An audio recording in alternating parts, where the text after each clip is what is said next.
Jakarta, lembaga survei Median menyatakan sebanyak 46,6% responden masih percaya dengan isu kebangkitan komunis atau PKI.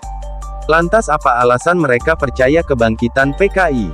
Hal ini diketahui dari hasil survei yang dilakukan Median terkait persepsi publik atas isu PKI.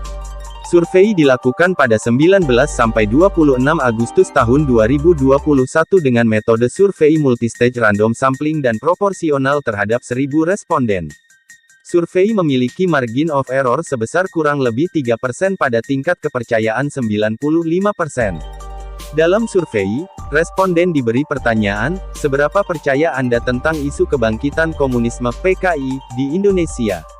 Hasilnya sebanyak 17,9% sangat percaya isu kebangkitan PKI, 28,5% percaya, tidak percaya 31,5%, sangat tidak percaya 13,5% dan tidak tahu 8,6%. Maka, total responden yang percaya akan kebangkitan PKI 46,4%. Sedangkan 45,0% mengaku tidak percaya. Direktur Eksekutif Median yang juga merupakan pengurus Partai Gelora, Riko Marbun lantas memaparkan alasan responden menyatakan percaya kebangkitan PKI.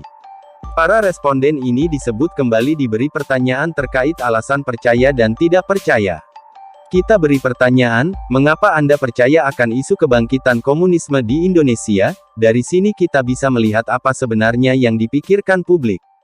Kalau kita melihat, ini pertanyaan terbuka, tidak kita bantu secara kuesioner, kata Riko. Hasilnya, alasan responden percaya dengan isu kebangkitan PKI ialah banyaknya TKA China di Indonesia, ulama banyak ditangkap dan diserang, Indonesia bergantung pada vaksin dari China, negara China ingin mencaplok Natuna, hingga sejarah tentang komunis yang dikaburkan. Sedangkan alasan responden tidak percaya, karena PKI sudah dilarang di Indonesia, sudah jadi sejarah, Indonesia punya Pancasila, serta isu komunis kepentingan politik. Kalau kita lihat alasan-alasannya, kita bisa melihat adanya dua faktor.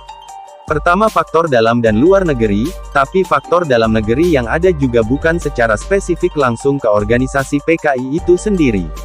Tetapi sebenarnya lebih kepada adanya tendensi dominasi di dalam pikiran publik terutama kegiatan ekonomi dari salah satu negara, yaitu Tiongkok di Indonesia, kata Riko.